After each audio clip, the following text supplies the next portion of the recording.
তো hello guys, চলে এসেছি তোমাদের ছোট্ট ইউজার পিউ বিশ্বাস। তো আমি ভাবছি আমার ফেসবুক পেজে এখন থেকে প্রতি সপ্তাহে একটা করে কুকিং রেসিপি পাঠাবো, মানে রিলস আর কি, ছোট মিনি ব্লগের মতোই দেব।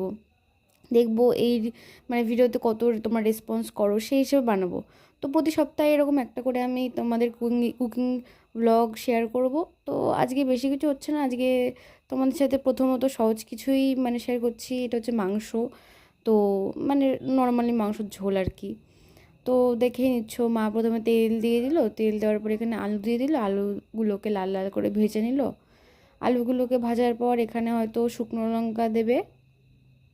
শুকনো লঙ্কা দেওয়ার পর এটাও একটু ভালো করে নেড়ে চেড়ে নেবে।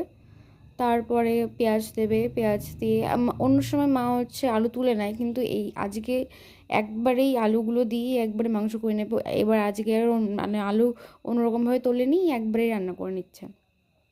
তো এখানে পেঁয়াজ দেওয়ার পর একটু নেড়ে চেড়ে নিল, একটু লাল লাল করে ভেজে নেবে। পেঁয়াজ আলু সবগুলো একটু লাল লাল করে ভেজে নেওয়ার পর মাংসটা হয়তো দিয়ে দেবে।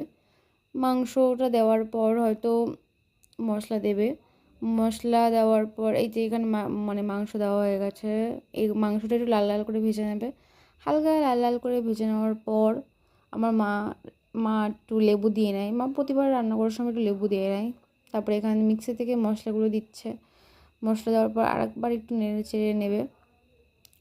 তারপর যখন দেখবে মাংসটা, তোর মাংসটা 10 থেকে 15 মিনিট কষানো হবে। কষানোর পর তারপরে মাংসতে জল দিয়ে নেওয়া হবে। তারপরে কিছুক্ষণ 20 মিনিট মতো কিছুক্ষণ রেখেই আমাদের তৈরি মাংসর ঝোল। সবাই জানো এটা প্রথমবার ওর জন্য আমি নর্মাল রেসিপি দিয়ে শুরু করলাম।